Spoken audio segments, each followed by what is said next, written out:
Yung topic po natin ngayon is paano po mag-set ng setting para po sa ating digital head, sa ating multimedia at saka sa carbon. Pero bago po, dito po muna tayo sa ating manual para po sa familiarization ng mga icon. So ito po yung ating tinatawag na dynamic display stripe. So kung makita po nila sa ating digital head, akyat baba po ito, ibig sabihin in operation po. Etong isa, yung tinatawag naman na service.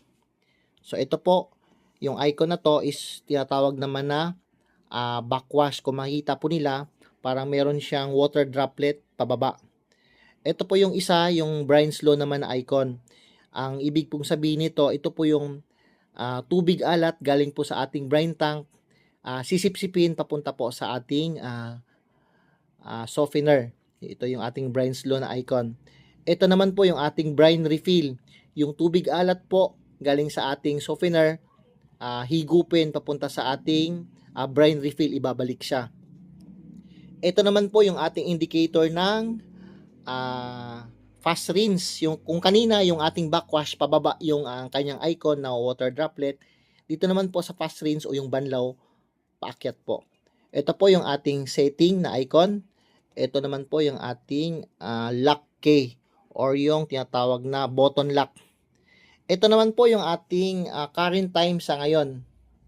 And then ito po yung ating menu button. And then dito naman po sa ating manual return na button.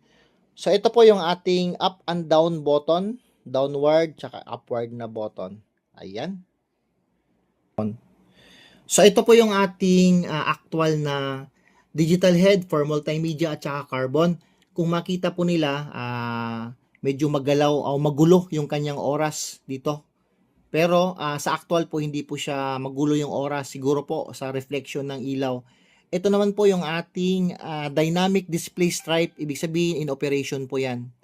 So kahit anong pindot po natin dyan, hindi natin yan magalaw or hindi natin yan maset dahil po meron tayong lock key dito o yung tinatawag na button lock. So ang gagawin po natin, i-press po sabay-sabay yung ating downward na button at saka upward. Meron tayong marinig na tone. Ayan. And then po, punta po tayo sa ating menu button para maggalaw natin yung ating mga settings. So meron tayo ditong factory or inquiry and setting. Ito, setting or setting na icon. So dito po, up and down lang po. Ito yung oras sa ngayon. So military time po ito. So ngayon po ay 8:51 PM. So nakaano po yan, 20:50.